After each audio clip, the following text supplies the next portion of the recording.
पहले ग्रहण का समय, अगर प्रेग्नेंट महिलाएं हैं तो उन्हें ध्यान रखना है। देखिए प्लीज़, अभी आप में से कुछ भी लोग ऐसा ना बोलें कि महिलाओं को डरने की ज़रूरत नहीं है। मैं आपसे कह रही हूँ डरने की ज़रूरत है। 2 कारण हैं डरने के। एक, ग्रहण प्रेग्नेंट महिलाओं के लिए अच्छा नहीं होता। ये ज्योतिष या डराने की बात नहीं, मेरी माँ कहती थी, मेरी माँ की माँ कहती थी, मेरी दादी कहती थी ग्रहण है घर में रहो। और बताइए रात को 10 बजे ग्रहण शुरू है। अब एक प्रेग्नेंट औरत को 10 बजे घर से बाहर निकलने की ज़रूरत भी क्या है? अगर नॉर्मली भी मैं आपके बच्चे और आपकी केयर के लिए कह रही हूँ कि घर में बैठो, तो आपको बैठना चाहिए। दूसरी बात, ये मंगल का साल है। आप अपने आसपास शालिनी पता करो, आंकड़े निकलवा लो, लोगों से येस और नो के वोटिंग करवा लो। बहुत औरतों के मिसकैरेजेस हो रहे हैं, बहुत।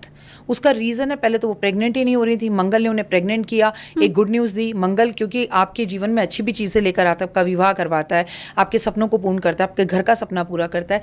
लेकिन वहीं पर मिसकैरेज होने के चांसेस भी मंगल की वजह से होते हैं। एक, मंगल का होना।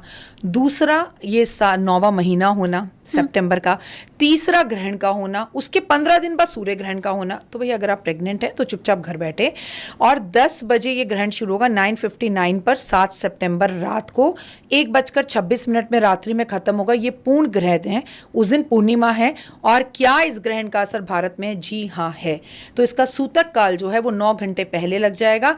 मेरी आपसे रिक्वेस्ट है कि आप इस समय पे खाएं ना, सोएं ना, और कोई चीज़, कैंची, चक्कू, छुरी ना चलाएं अगर आप प्रेग्नेंट है। पर ये ग्रहण एक बहुत खूबसूरत ग्रहण इसलिए भी है क्योंकि बच्चा ग्रहण टाइम पर अगर हम पूजा पाठ, आराधना, अर्चना करें, प्रभु का नाम लें, तो हम बहुत से मंत्रों को सिद्ध कर सकते हैं। जैसे अभी हम थोड़ी देर पहले बात कर रहे थे, तो इस टाइम पर हनुमान चालीसा पढ़ना, मंदिर के फाटक तो 9 घंटे पहले बंद हो जाएंगे। हाँ। तो जिनके घर में भी पूर्णिमा का श्राद्ध है, मैं आपसे रिक्वेस्ट करूंगी कि वो सुबह 12 बजे से पहले पंडित जी को बुला के भोजन करा ले, क्योंकि सूतक काल लगने के बाद पंडित जी भी भोजन नहीं करेंगे क्योंकि ग्रहण है।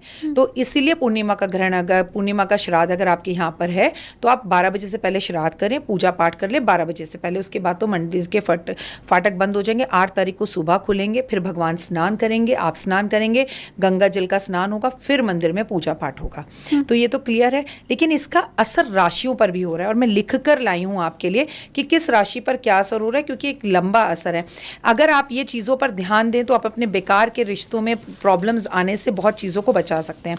तो मैं आपको राशिवत बताऊंगी और ये आपके लिए बहुत कारगर होगा, इसलिए थोड़ा पेशेंस से सुन लीजिए, क्योंकि मैं आपको ये भी बता दूंगी कि आपको इस टाइम पर क्या नहीं करना। सबसे पहली बात तो टेंशन बिल्कुल मत लीजिएगा। टेंशन लेने से आपकी तबीयत खराब होगी। ये ग्रहण पेट खराब करता है, पेट से जुड़ी हुई समस्याएं देता है। पेट से जुड़े बहुत सारे लोगों के ऑपरेशन होंगे, चाहे वो किसी भी राशि के क्यों ना हो। महिलाओं को उनकी ओवरी से जुड़ी हुई प्रॉब्लम्स में ज़्यादा प्रॉब्लम आएगी, उनकी महिलाओं से जुड़ी हुई प्रॉब्लम में ज़्यादा प्रॉब्लम आएगी। बहुत सारी महिलाओं को अपने ऑपरेशन करवाने पड़ेंगे। तो ग्रहण, मैंने आपको बोला, महिलाओं पर भारी है, उनके रिश्तों पर भारी है। तो मेष राशि की बात करते हैं। करियर में इनके प्रॉब्लम आएगी, इनकी दोस्ती में परेशानी आएगी। मेष राशि वालों के घर में झगड़ा होगा।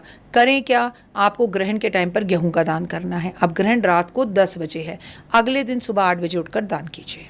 ठीक है, जो भी दान मैं बोलूँ अगले सुबह 8 तारीख को सुबह 10 बजे कीजिए। बात करते हैं वृषभ राशि। वृषभ राशि के करियर में, उनकी पर्सनल लाइफ में बहुत परेशानी आएंगी, खर्चे बेकार के बढ़ेंगे। पैसा तो आएगा पर पैसा पानी की तरह बहेगा, तो थोड़ा बैलेंस कर कर चलें, क्योंकि नहीं तो आपके घर वालों से आपकी लड़ाई होगी। ये क्या करें? ये ग्रहण के टाइम के बाद 8 तारीख को गुड़ का दान करें। मिथुन राशि, विदेश जा सकते हैं, लेकिन विदेश जाकर फंस सकते हैं, वहाँ से वापस ही ना पाए, ऐसी वाली स्थितियाँ हो सकती हैं। रास्ते में इनकी तबीयत खराब हो सकती है। ये क्या करें? अगर इनको चाहिए कि ग्रहण के टाइम पर ये जितना ज़्यादा हो सके गणेश जी का नाम लें और गणेश जी के मंत्र ज़रूर पढ़ें। कर्क राशि की बात करते हैं। कर्क राशि वालों को लाभ तो बहुत होगा, पर ये बीमार रहेंगे, और सबसे बड़ी प्रॉब्लम इनके साथ रहेगी कि इस समय पर इनकी माँ की तबीयत खराब होगी। तो माँ का ध्यान रखें। करें क्या? दूध का दान करें। सिंह राशि वाले, पति पत्नी में झगड़ा होना, पैसा आएगा पर टिकेगा नहीं, पार्टनर से लड़ाई हो जाएगी, बेवजह लड़ाई होगी। करें क्या? ये ग्रहण के बाद आटे का दान करें। कन्या राशि की बात करते हैं। पड़ोसियों से लड़ाई, बॉस से लड़ाई, आपके पार्टनर से लड़ाई, बेवजह पे लड़ाई, बेमतलब पे आपके लोग जो हैं वो दुश्मन बनेंगे और आपकी लाइफ के अंदर प्रॉब्लम्स खड़ी करनी शुरू कर देंगे। ये क्या करें? इनको सिर्फ इतना ही करना है कि काले तिल का ग्रहण के बाद दान करें। 8 तारीख को इससे इन्हें बहुत लाभ मिलेगा और इनकी लाइफ में से प्रॉब्लम्स सॉल्व होंगी। तुला राशि की बात कर लेते हैं। तुला राशि वालों की अगर बात करें तो संतान को लेकर इन्हें परेशानी होगी, गुस्सा इन्हें बहुत ज़्यादा आएगा और बॉस से इनके झगड़े होंगे। लेकिन इनके साथ एक अच्छी बात है, इनका अपना घर या गाड़ी बन सकती है। लेकिन इनके अंदर ओवर कॉन्फिडेंस में आकर ये अपने करीबी दोस्तों को इस वर्ष खो देंगे इस ग्रहण की वजह से। वृश्चिक राशि वालों, घर खरीदने के पूरे योग बन रहे हैं, लेकिन आपको ये याद रखना है कि आप इतने मैं में आ जाएंगे कि आपके करीबी रिश्ते, खासकर आपकी पत्नी आपको छोड़कर जा सकती है या उनके साथ आपका झगड़ा हो सकता है। करना क्या है, तो आपको पहले तो चुप रहना है, जितनी चुप उतना सुख। और दूसरा मेरी एक आखिरी सलाह आपको ये है कि आप प्लीज़ गुड़ का दान करें।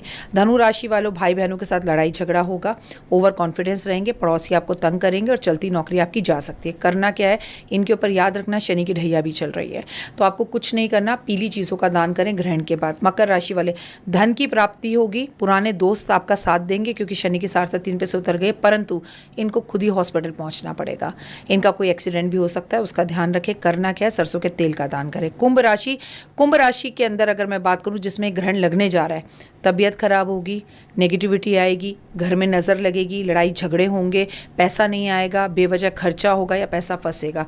करना क्या है, पीपल के पेड़ पर अगले दिन सुबह उठकर जल दें और हो सके तो 2 पीपल के पेड़ लगवा दें, काफ़ी कष्टों से बच जाएंगे। मीन राशि जिनके ऊपर शनि की 7 चल रही है, हालांकि कुंभ पर भी चल रही है, तबीयत खराब होने के साथ साथ ज़बान पर काबू रखना बहुत ज़्यादा ज़रूरी है, पेट से जुड़ी हुई समस्या होगी और हॉस्पिटल में एडमिट होते हुए दिख रहे हो। ग्रहण के टाइम के बारे में मैं एक बार फिर बता दूं कि ग्रहण का बहुत ध्यान रखना है। ये ग्रहण 3 घंटे 28 मिनट का है, लंबा ग्रहण है। लंबा ग्रहण उतनी बड़ी प्रॉब्लम।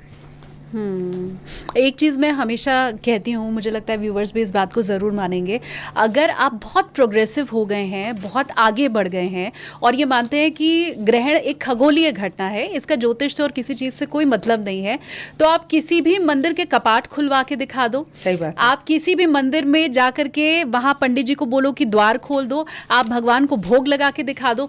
तो जब भगवान ने खुद को बंद कर लिया है, जैसे आपने कहा ना कि गर्भवती स्त्रियों को अंदर रहना चाहिए उस समय, तो जब भगवान ने ही अपने दरवाजे बंद कर लिए, वो भगवान जिसकी चौखट सबके लिए हर समय खुली रहती है, जब वो बंद हो गई तो फिर हम इंसानों की तो खैर बिसात ही क्या है यहाँ पर। अब हम आगे जियोपॉलिटिकल की तरफ अगर बढ़ें, रिश्तों की तरफ हम बढ़ें, तो सबसे पहले मैं डोनाल्ड ट्रंप के बारे में समझना चाहती हूँ। मैं बार बार ये चीज़ आपको भी कह रही हूँ राखी जी, और मैं मेरे व्यूवर्स को भी कहूँगी कि आपने वो सारी भविष्यवाणियाँ तब की हैं जब उसके बारे में कोई सोच भी नहीं सकता था, और इसीलिए ये जो नई नई परेशानी भारत के ऊपर आकर खड़ी हुई है, तो इसका बाकी एक्सपर्ट कोई निचोड़ निकालें, उसके पहले मैं चाहती हूँ कि ज्योतिषीय सलाह हमें मिल जाए। ट्रंप चाहते हैं उन्हें नोबेल पुरस्कार मिल जाए, ट्रंप ये चाहते हैं कि भारत और पाकिस्तान के रिश्ते कभी ना सुधरें, उन्होंने कहा उन्होंने सीज फायर करवाया, क्या उनकी कुंडली कह रही है? ट्रंप की उल्टी गिनती शुरू हो चुकी है। आप यकीन मानिए, जब कहते हैं ना गीदड़ की मौत आती है तो वो शहर की तरफ दौड़ता है। आप यकीन मानिए कि ट्रंप की कुंडली सच में खराब हो चुकी है। उनकी कुंडली में जाकर शनि की 7 शुरू हो चुकी है, बैठ चुका है। शनि उनकी बुद्धि को खराब कर रहा है, उस मायने में मैं आपको कह रही हूँ। मैं आपको बता दूं कि अमेरिका का समय खराब है, और ये जो सूर्य ग्रहण होने जा रहा है जो भारत में नहीं है, और ये जो चंद्र ग्रहण होने जा रहा है ये पूरे अमेरिका के लिए भी खराब है। आपका एक प्रतिनिधित्व होता है। अगर हम अमेरिका की बात करें तो ट्रंप हमारे दिमाग में आते हैं, अगर हम इंडिया की बात करें तो मोदी जी हमारे दिमाग में आते हैं। जब भी हम मोदी बोलते हैं तो मोदी जी अपने आप ही निकलता है, लेकिन ट्रंप के लिए ट्रंप जी नहीं निकलता है। तो आपने अपनी वैसी रिस्पेक्ट ही नहीं बनाई, नंबर 1। नंबर 2, अमेरिका, मुझे बहुत दुख के साथ कहना पड़ता है कि अमेरिका भी बहुत और हार्ड डिसीजन भारत और दुनिया के लिए लेने वाला है। ट्रंप अभी आपको और गंदे रूप दिखने वाले हैं। ट्रंप की जान को खतरा है, ट्रंप की तबीयत खराब रहने वाली है। ट्रंप के लिए और अमेरिका के लिए आने वाला समय और ये दोनों ग्रहण अच्छे नहीं हैं। ट्रंप ऐसी कुछ गलतियां करने वाले हैं जिसमें वो फंसने वाले हैं ओवर कॉन्फिडेंस में आकर, और मुझे तो वो अपना कार्यकाल भी पूरा कर पाएं ये भी दिखता नहीं है। ओहो।